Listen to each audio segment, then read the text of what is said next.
what you're doing and listen. This is not a drill. What's the most resilient parasite? An idea. A single idea from the human mind can build cities.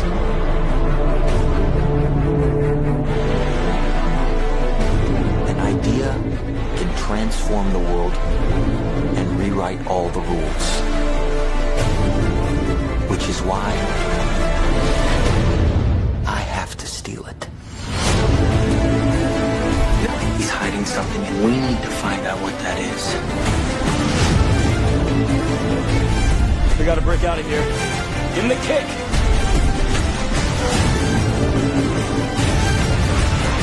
This was not a part of the plan! Wake me up! Wake me up!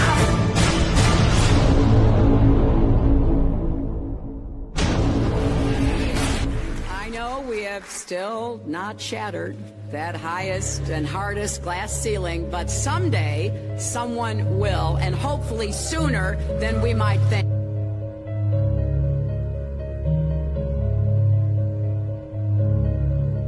As the galaxies go whizzing by over the glass domed ceiling. Now tell me that doesn't work for you. If it's true, does it change how I live my life? This is something that is not an easy answer because of the magnitude of what we're talking about here. How it will change your life, first of all, when you understand it, is dramatic, to say the least. Will it change you from having to go to your job every day and the things that you typically do every day? No. But when this knowledge becomes more mainstream and these agencies are starting to be held accountable, and you understand that they're all participating in this, not just the United States government, not just NASA, but China, Russia, India, all of them have space programs. They all have the same symbolism. They're all doing the exact same thing to their citizenry. And the first thing you have to understand about this is that the deception goes all the way to the top. And when I say all the way to the top, you have to kind of get rid of the notion that the people at the very highest levels are working together.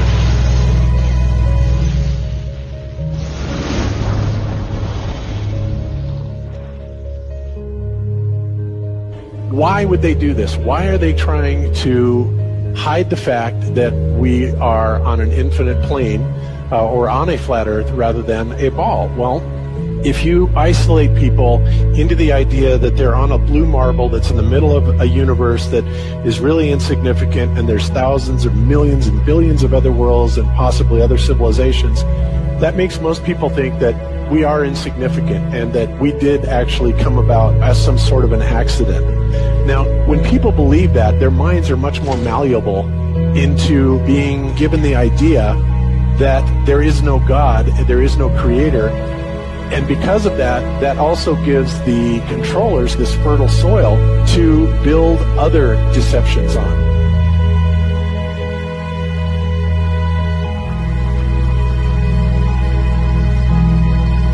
Why do you think that Truman has never come close to discovering the true nature of his world until now? We accept the reality of the world with which we're presented.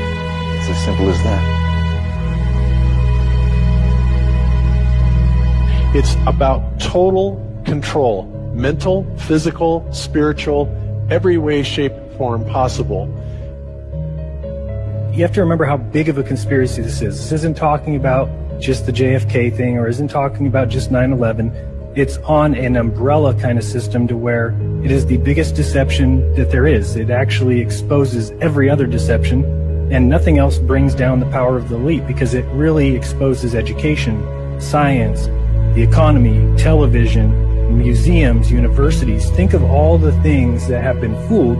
I feel worse for the people that are out there building satellites, the people that are out there actually working for these space agencies, the people out there teaching in schools as professors, because they would all come to the conclusion eventually, once this gets out, that they've all been contributing to the lie. Why do you believe what you believe? Prove it without using NASA or any other space agency. the government or military of any country in the world. Why would I say that? NASA has been proven to be liars time and time again. I could spend a whole weekend here showing you the lies of NASA. How many of you believe your government is 100% honest and can be trustworthy? And how many of you know the military answers to their government? Okay, so if those three sources are all proven liars, why would you trust them? Fool me once, right? Shame on you. Fool me twice, shame on me. I say, continue to believe pathological liars and you're an idiot. But that's what we've all done.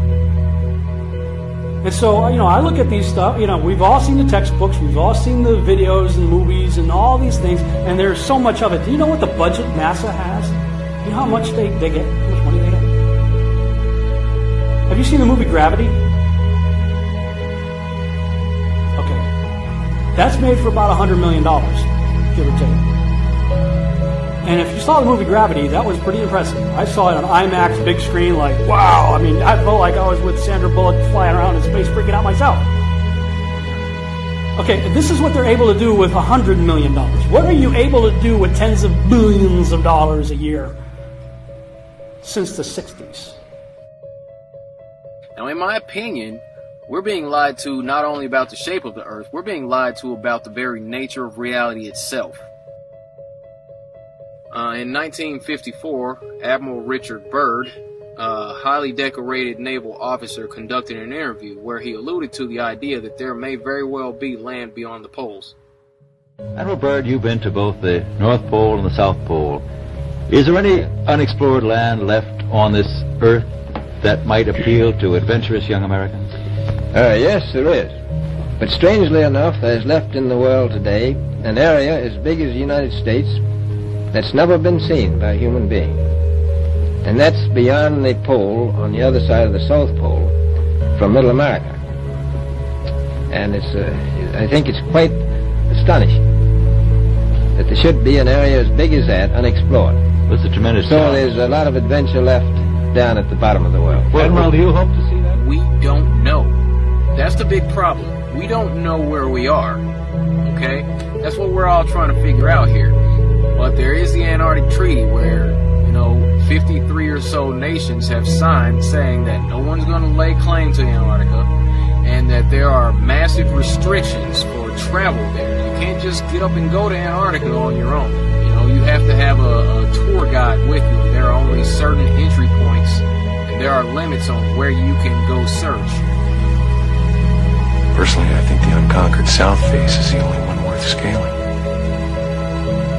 It's a 20,000-foot sheer wall of ice, but that's never stopped me before.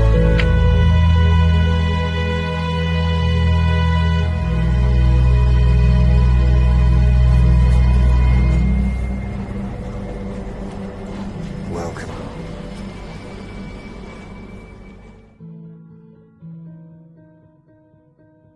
No, I just want to stand on top of the wall and piss off the edge of the world.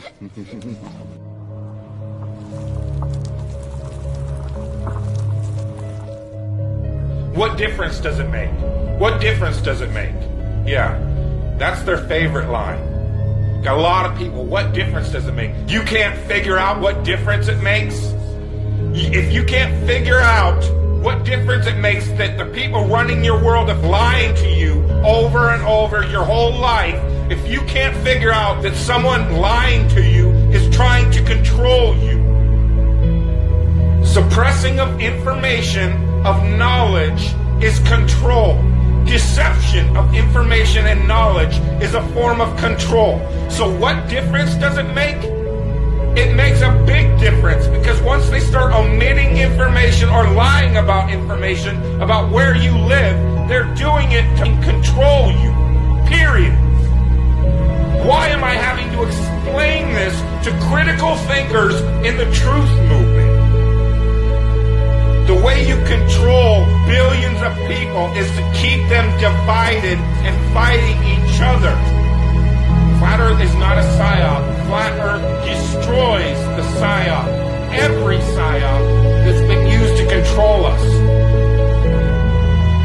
For as as long as they've known about it. So this system has been in power and control for hundreds of years, ever since they convinced the rest of the world that they didn't know where they live, and created this fantastical scenario to make people feel insignificant and to follow those that appear to know better.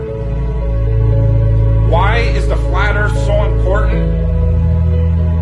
Because it shows the deception. And if everybody would just come together and demand answers, they would be in checkmate. They would not know what to do. Train up a child in the way that he should go, and when he is old, he will not depart from it. I believe that's why we have so many who are indoctrinated to still believe and fight so hard for the heliocentric model. The reason being is because we've been taught the globe model since before we had the ability to think for ourselves. Think about that. Before you could think for yourself, before you could form rational thought, you've been taught that you live on a spinning ball, although your five senses tell you something totally different. Our senses tell us that the earth is flat and stationary, that the sun and moon and the stars rotate above us just as we see, that they make their annual cycles in such a way that we can calculate days, months, and years of the passage of time, just like in Scripture. The earth in itself works like a well-designed timepiece, and we all know that any timepiece that we can think of has a designer. What if the lie is to hide the existence of that designer? What if they're lying to us about this because they're hiding God?